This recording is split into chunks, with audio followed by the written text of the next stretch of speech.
안녕하십니까. 이병기 선교사입니다. 조종사 출신 선교사가 전하는 예수님 이야기 3월 두 번째 주일 말씀입니다. 오늘 말씀 나눌 내용의 제목은 머뭇거림을 끝내고 참 예수님을 따릅시다. 이렇게 정했고요. 성경 말씀으로는 열왕기상 18장 21절 엘리야가 모든 백성에게 가까이 나아가 이르되 너희가 어느 때까지 둘 사이에서 머뭇머뭇하려냐. 여호와가 만일 하나님이면 그를 따르고 바알이 만일 하나님이면 그를 따를지니라 하니 백성이 말 한마디도 대답하지 아니하는지라.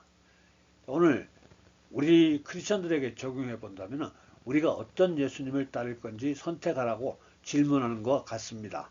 즉 다른 종교도 존중하자는 기독교 또는 동성애가 죄가 아니라고 주장하는 기독교를 믿을 것인가, 아니면은 성경에서 말씀하시는 예수님을 따를 것인가 결정하라는 말입니다.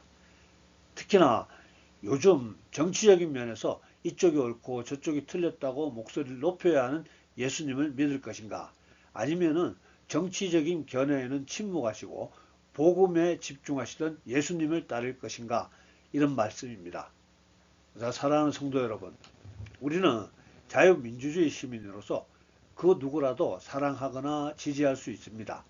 그러나 교회 이름으로 또 기독교 이름으로는 특정 정치 세력이나 특정 정치 인물을 지지하거나 반대하면 안 되는 것이 맞습니다. 우리는 예수님이 무자비한 로마 제국이나 파렴치한 유대 왕국에 대해 정치적 견해를 나타내지 않으셨던 것을 따라야 합니다. 예수님이 그렇게 하신 것은 다 이유가 있습니다. 이런 면에서 어떤 예수님을 믿을 것인가도 영적 전쟁의 한 부분이라고 볼 수 있겠습니다.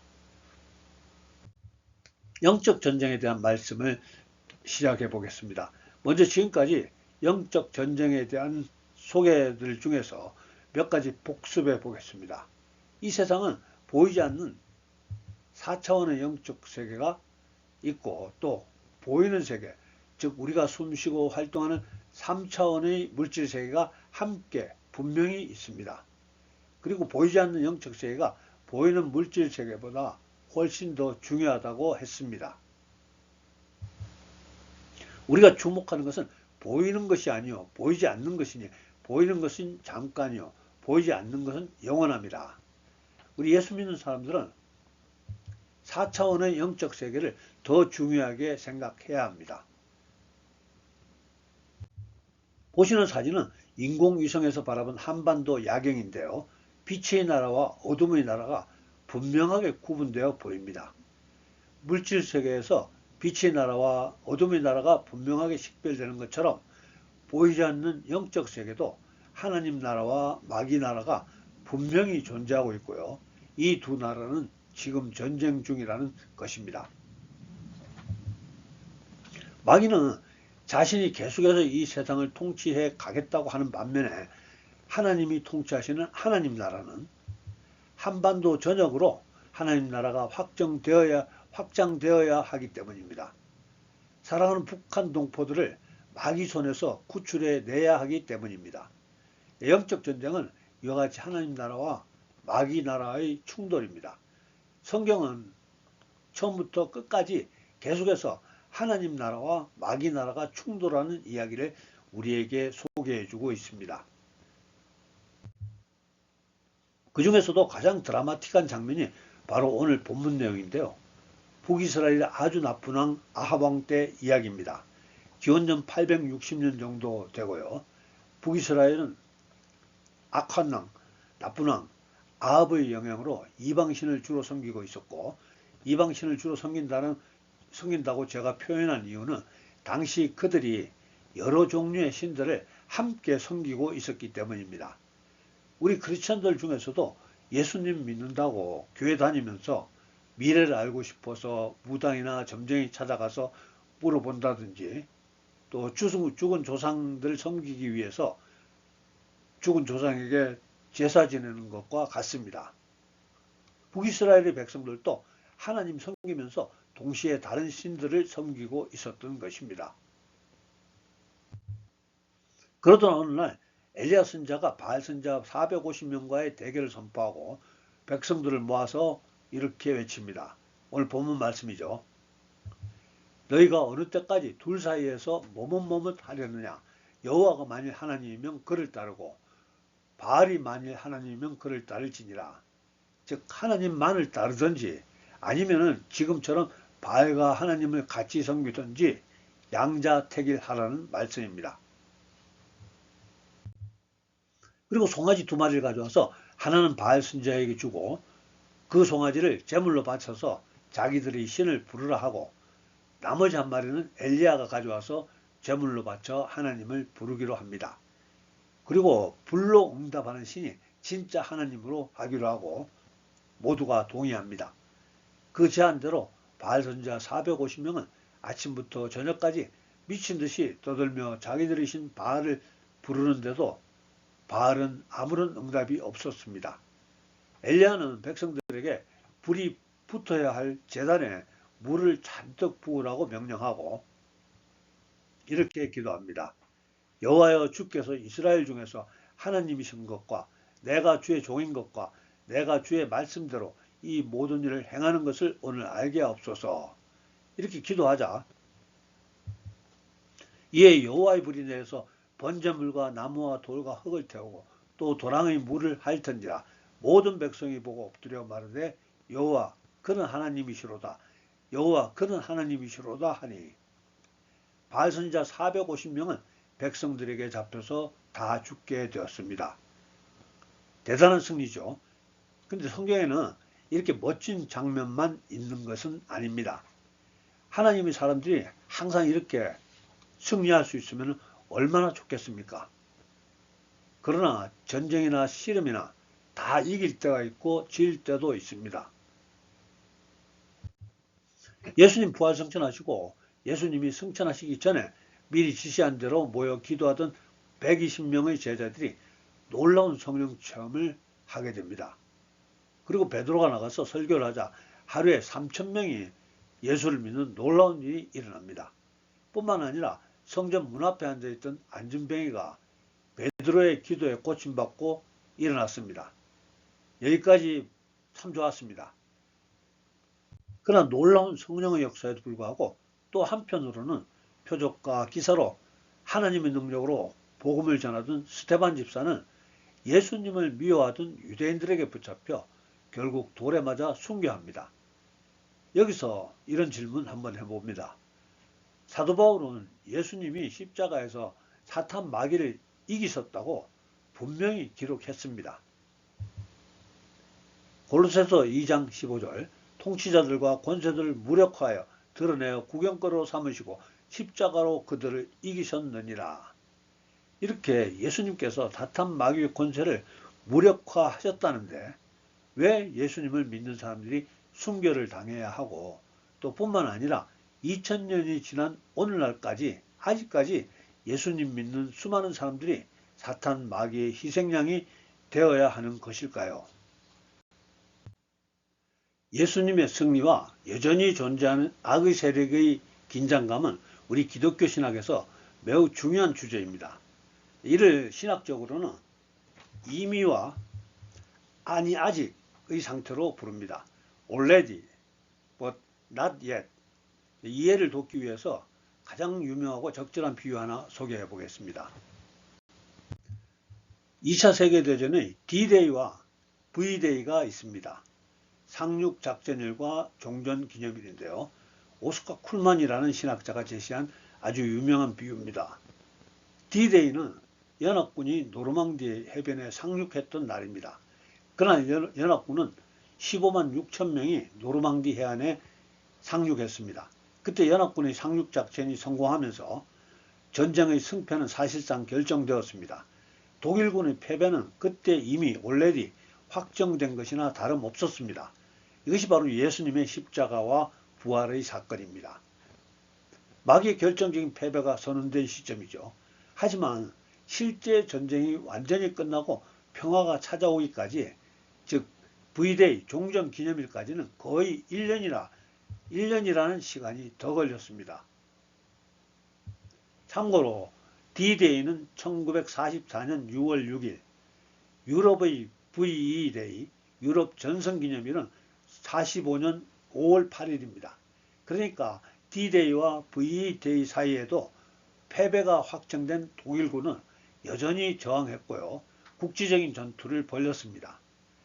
독일군은 자기들이 주둔한 지역에서 여전히 자기들을 지지하는 사람들을 우대했고요.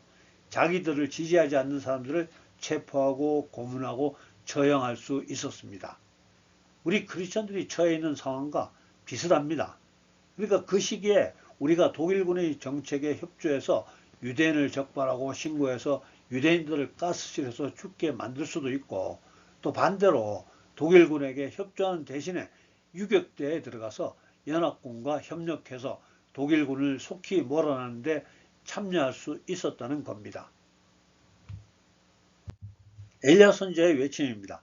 너희가 어느 때까지 둘 사이에서 머뭇머뭇하려느냐. 여호와가 만일 하나님이면 그를 따르고 바알이 만일 하나님이면 그를 따를지니라.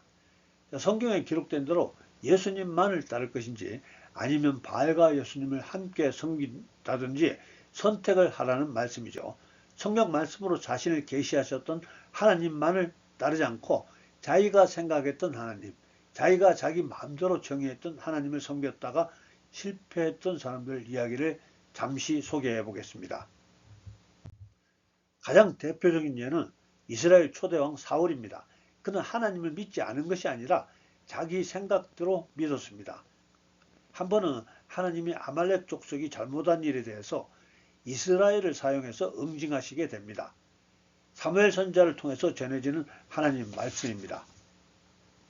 지금 가서 아말렉을 쳐서 그들이 모든 소유를 남기지 말고 진멸하되 남녀와 소아와 젖먹는 아이와 우양과 낙타와 나귀를 죽이라 하셨나이다 하니, 사울왕은 하나님 말씀에 일부 순종해서 아말렉 족속을 쳐부수게 됩니다.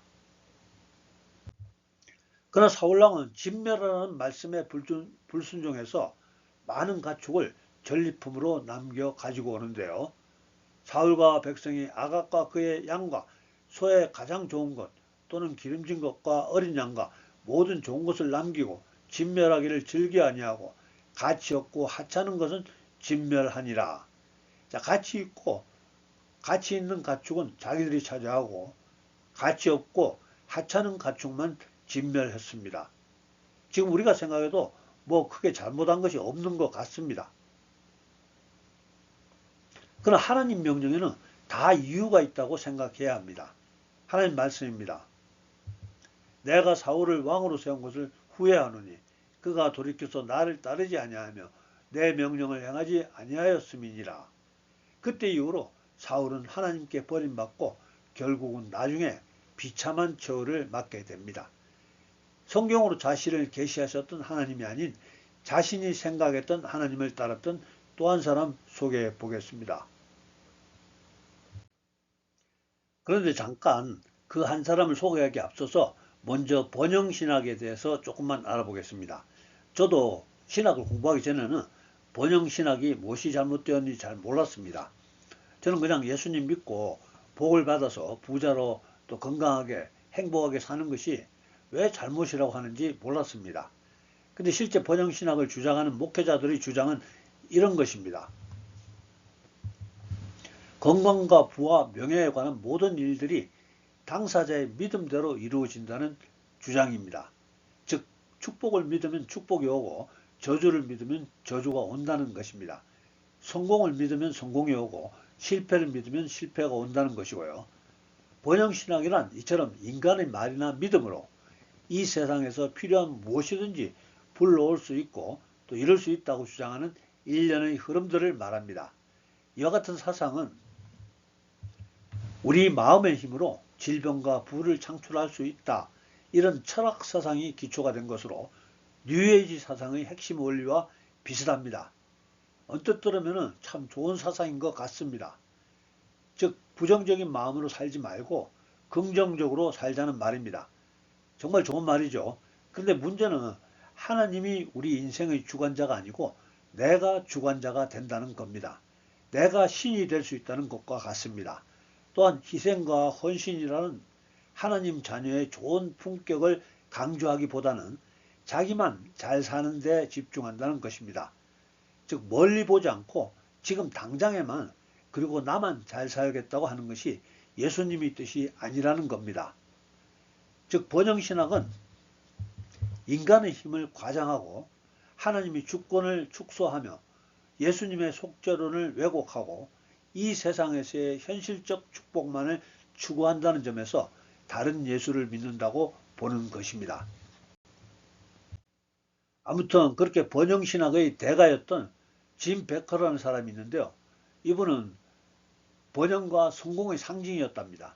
그가 설립한 텔레비전 네트워크 PTL은 미국과 전 세계 1,400만 명이 넘는 가정에서 수신했고요. 미국 최대 규모의 신앙 수양관이라고 할 수 있는 310만 평 규모의 헤리티지 USA라고 헤리티지 USA를 비롯한 수많은 기독교 사역을 하고 있었습니다. 그럼 미국에서 가장 큰 교회당을 짓고 있었고 헤리티지 USA는 성장을 멈추지 않았습니다. 단순하고도 다이내믹한 번영신학의 설교는 복음 그 자체인 것으로 여겨졌습니다. 그러나 재정적인 문제가 생겨서 사기 혐의로 45년형을 선고받고 나이 50세에 형무소에 수감되었습니다. 그럼 모든 것을 잃은 채 감옥에서 성경을 다시 읽기 시작했고요. 그리고 성경에서 예수님이 돈에 대해서 한 번도 긍정적인 말씀을 하시지 않은 것에 놀라게 됩니다. 무엇보다도 하나님이 원하시는 것은 하나님을 빙자한 사업이나 큰 교회가 아니라 하나님과의 깊고도 친밀한 관계였다는 것을 깨닫게 되었습니다. 마침내 그는 내가 틀렸었다는 책을 통해서 고백합니다. 그리고 그 책을 통해서 내가 틀렸을 뿐만 아니라 나는 예수님이 말씀하신 정반대의 것을 가르치고 있었습니다. 내가 사실상 그리스도를 반대해 왔다는 것을 알게 되었을 때 나는 소름이 끼쳤습니다. 라고 자기가 쓴 책을 통해서 고백하고 있습니다. 사랑하는 성도 여러분, 마귀는 우리가 교회 다니는 것을 막지 못할 때 성경 밖의 예수님을 믿게 만듭니다. 어떤 이는 정치적인 예수님을 믿으면서 자기와 의견이 다른 형제를 미워하는 것을 정당화합니다. 어떤 이는 도덕적인 예수님만 믿고 동성애나 죄의 문제를 사랑이라는 이름으로 덮어버립니다.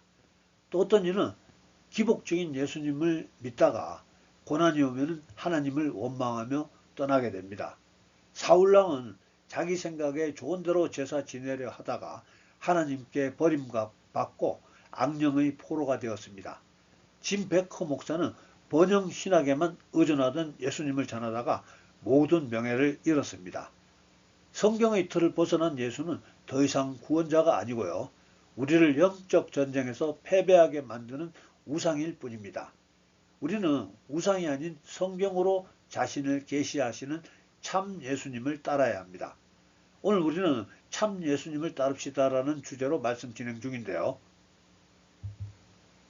다른 종교에도 구원이 있다고 한다면 성경과 다른 예수님입니다. 동성애를 인정하는 너그러운 사람 같아도 예수님의 뜻을 반대하는 겁니다. 정치적인 견해를 나타내면서 자기와 생각이 다른 정치인을 교회 이름으로 책망하고 저주하는 것이 진짜 목사라고 한다면 그건 성경과는 다른 예수님을 섬기는 행동입니다. 저도 지금 엘리야처럼 외치고 싶습니다. 당신들이 어느 때까지 둘 사이에서 머뭇머뭇하려느냐. 여호와가 만일 하나님이면 그를 따르고 바알이 만일 하나님이면 그를 따르시오. 저도 다른 예수님을 믿는 분들에게 어느 때까지 머뭇거리겠냐고 외치고 싶습니다. 다른 예수님을 믿는다는 것은 마귀를 섬기는 것과 같습니다. 마귀는 거짓말쟁이입니다. 가장 확실한 하나님의 말씀은 성경이고요. 성경만이 진리를 말하고 있습니다. 거짓말에 속지 않는 우리 모두가 되시기를 기대합니다. 그는 처음부터 살인한 자요. 진리가 그 속에 없으므로 진리에 서지 못하고 거짓을 말할 때마다 제 것으로 말하나니 이는 그가 거짓말쟁이요 거짓의 아비가 되었습니다. 마귀는 살인자, 거짓말쟁이입니다. 마귀의 거짓말에 속으면 죽고 결국은 멸망당합니다. 도둑이 오는 것은 도둑질하고 죽이고 멸망시키려는 것뿐이요 내가 온 것은 양으로 생명을 얻게 하고 더 풍성히 얻게 하려는 것이라. 오늘도 간단하게 결론 맺겠습니다. 영적 전쟁의 가장 중요한 전략은 무조건 하나님께 더 가까워지는 것임을 기억하시기 바랍니다. 그런즉 너희는 하나님께 복종할지어다. 마귀를 대적하라. 그리하면 너희를 피하리라. 하나님을 가까이 하라. 그리하면 너희를 가까이 하시리라. 참 예수님을 선택하시고 참 예수님이 가르침을 따르시고 예수님이 가르쳐 주신 대로 세상의 빛과 소금 역할을 하는 우리가 될 수 있기를 예수님 이름으로 축복합니다. 할렐루야. 기도하겠습니다. 위대하신 아버지 하나님, 오늘도 사랑하는 주의 자녀들 택하시고 부르시고 또 함께 예배드릴 수 있게 하심을 감사합니다. 오늘 우리가 혹시 내 생각에 맞는 예수님만 믿고 따르고 있는지 생각해 볼 수 있어서 감사합니다. 오늘 함께 주의 말씀 듣는 우리들, 내 정치적 견해만 정당해 주는 예수님, 또 내 탐욕만 복이라 속이는 번영의 예수님, 또 죄를 사랑이라 말하며 거룩을 포기하게 만드는 다른 예수님을 섬기지 않도록 주님 붙들어 주시옵소서. 우리가 예수님을 따르는 우리가 세상 철학이나 유행, 신학자들이 사상이 아니라 오직 기록된 성경 말씀에 집중할 수 있도록 주님 붙잡아 주시옵소서. 오늘도 간구합니다. 예수님만 믿고 의지하며 따르는 주의 자녀들 성령으로 기름 부어 주시옵소서. 하나님 자녀답게 당당하게 지혜롭게 또 멋있게 세상의 빛과 소금으로 잘 살아갈 수 있도록 능력으로 덮어 주시옵소서.